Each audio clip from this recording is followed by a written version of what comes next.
In this video, I want to take a look at Edulastic, which is an assessment type of website.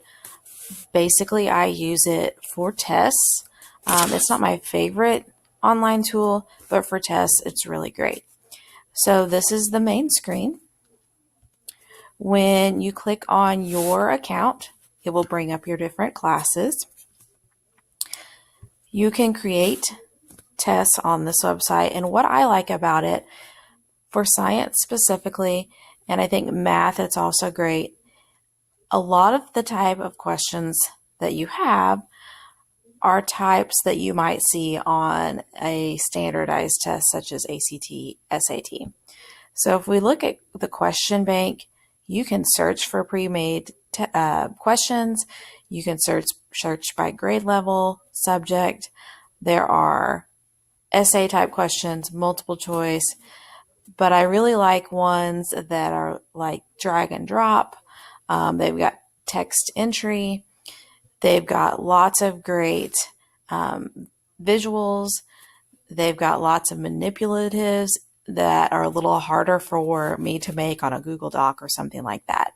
So I think as far as science standards and math standards, I really, really like this type of test, this site, to try to simulate some of the things that students might see on those state standardized tests.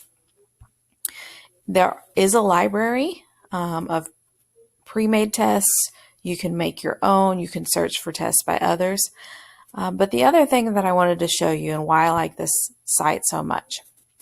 So when the students are actually taking the test, I can see live as they enter their answers.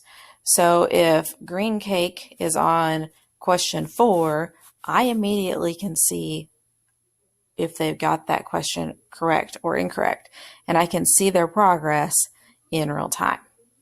I also like this item analysis, so I can see how the students did on specific tests, and this blue line tells me how long the average student spent on that question.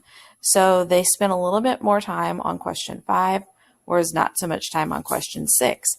But then if I click on a question, if we look at question 7, I can see individual students, how much time they spent on that. So I really like this for online learning because if they are at home taking this test, I kind of have a better idea of what are they actually doing. I can see them taking those tests. I can see which questions they're on. If someone's spending a ridiculous amount of time on a question, they are probably looking it up or some other form of cheating on that question. Here, it's going to show me what each student answered, and this was a simple multiple choice. If it was something, maybe I asked for a numeric answer and they were off by rounding, I can change the score. Maybe if it was something I would accept, but the computer counted it wrong. Another thing that I like about this site is that I can set a time limit on the test itself. So if I want them to start at 1 o'clock and they have to be finished by 2, it will shut it down and they won't be able to access. So that's just something that I like about this specific site itself. Another great thing I like is this print option. So if I want to print out the test, I can do that for maybe a student that needs a paper copy, or maybe for the whole class to take as a paper option at some other